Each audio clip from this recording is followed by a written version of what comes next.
Welcome back, my duelist friends. Casual Duelist here. And it's Sunday. Sunday means speed duel. Speed duel means it's time for that Bastion Massawa deck. So let's get it going. First off, you can only use one skill for this deck because there is only one Bastion skill at this time. And that will be Energizing Elements. So with this skill, you get to, when activated, declare one attribute that is one of the 4 actual elements: fire, water, earth, or wind. This turn, monsters with the declared attribute gain 500 attack, lose 400 defense, and any battle damage they inflict is halved. If you control no monster with the declared attribute, flip this skill over. Now, my problem is it says this turn. So this may be a one-turn push, or this may be something that they were supposed to, how do I say it, just keep it going. Very similar to the old field spells like Umiruka, Gaia Power. I don't think this is a mistake, so this will be a one-turn push. And then, of course, when you no longer control a character of the matching type, you'll flip it back over. So this is going to allow us to one-turn push. And what we're going to do with this, unless, of course, they rat it later to make it operate more like the field spells, is this is going to be our one-turn big motion. So we're going to save that skill. Of course, everybody's going to know what skill it is. It's not like it's like Kaiba or Yugi where they have like 7 skills. If you throw down the Bastion Massawa, people are going to notice. So let's talk about our deck list. All right. First up, we're going to be running 3 copies of the Amazoness Swordswoman. Good card, great card. We are going to be running 2 copies of Exiled Force. And I think at this point, besides, you know, being super smart cookies and having read, I think the title of the video is up there. You guys know it's going to be an Earth attribute. Next up, we're going to use 3 copies of the Giant Rat. And we are also going to be using 3 copies of Gilasaurus. As promised, Gilasaurus would be in a deck. So again, this is going to be our monster lineup. It's very basic. It's got a lot of control aspects to it. And it's going to be very fast-paced. We'll explain that in the second half, though. Going over to our spells, we are going to be using 3 copies of Book of Moon. We are going to be using 2 copies of Cosmic Cyclone and 2 copies of Reinforcement of the Army. And as far as our traps, to round this out to 20, 2 copies of Lost Wind. Now, there is room for one modification in here that I have been playing. And that is to take out the Reinforcements of the Armies. Because again, for the most part, we can get to the Amazoness Swordswoman or Exiled Force through the Giant Rat and still be rather consistent. But the other thing here is I was also using things like Adhesion Trap Holes.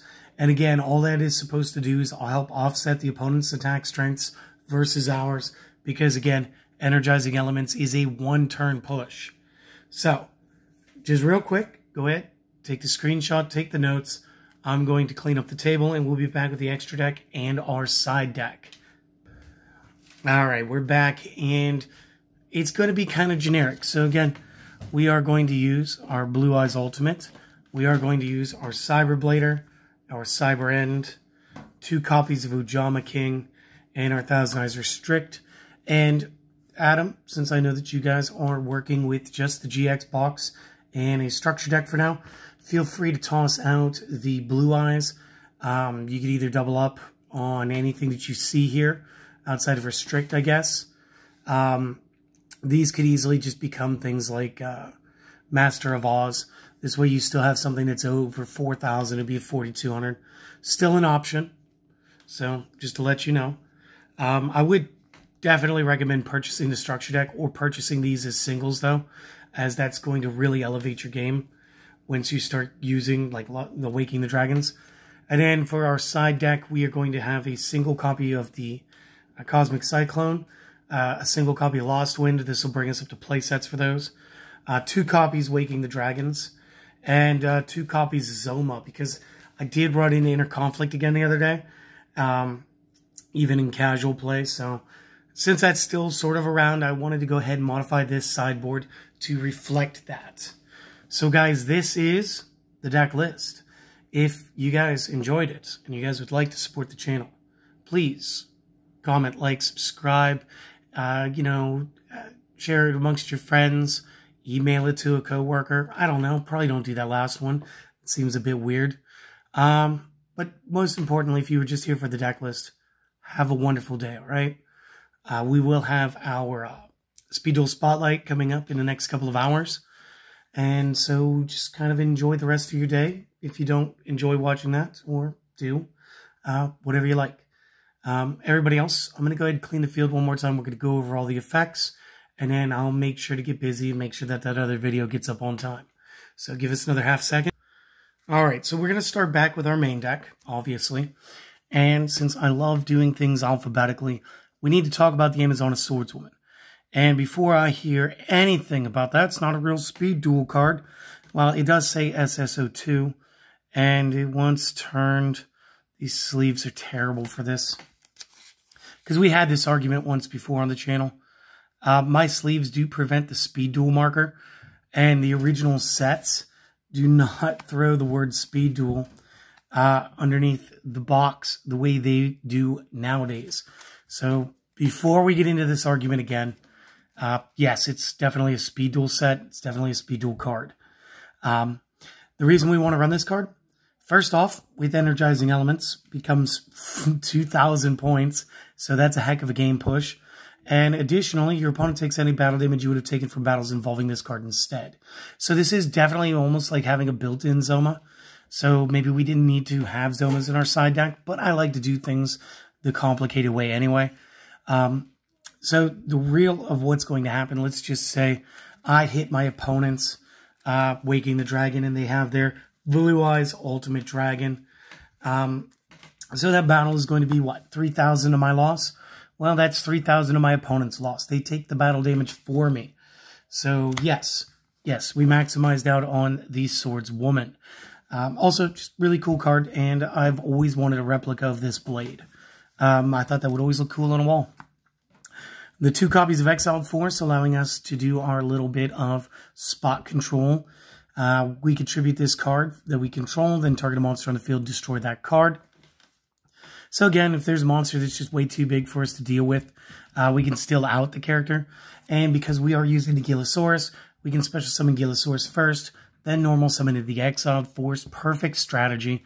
We can still get this off of a Giant Rat at the end of our opponent's attack loop, or we can use Reinforcement of the Army to gather it.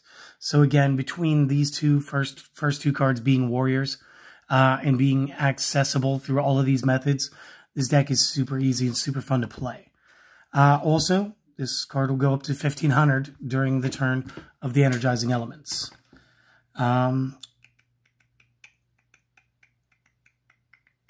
Giant Rat. When this card is destroyed by battle and sent to the graveyard, you can special summon 1 Earth attribute monster with 1,500 or less attack from the deck in attack mode. This is everything in the deck.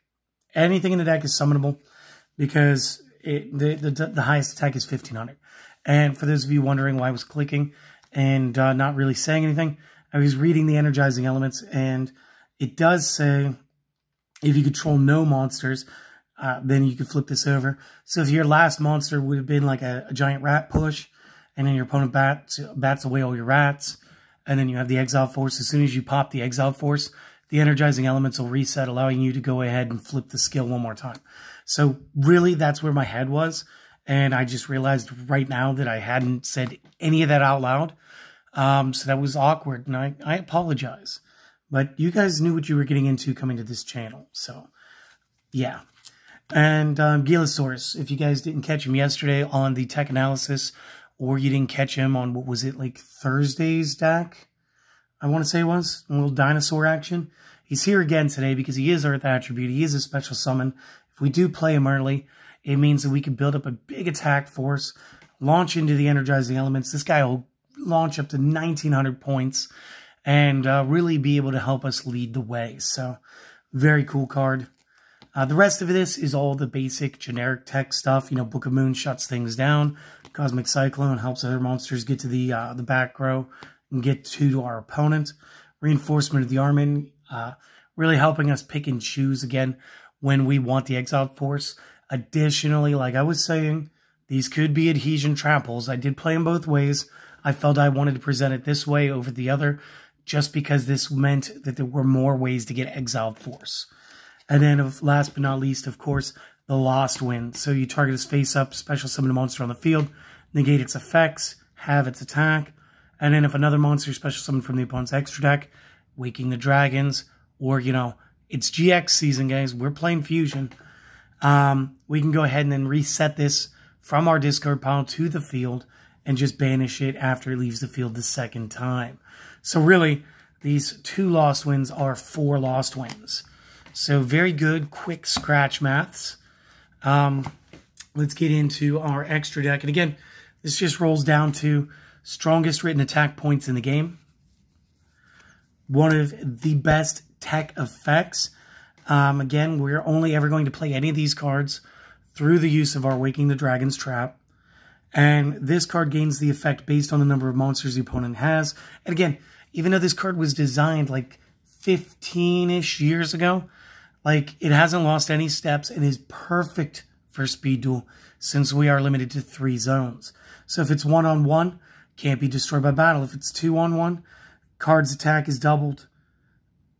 And if it's 3-on-1, your opponent's activated effects are negated. Now, fun fact.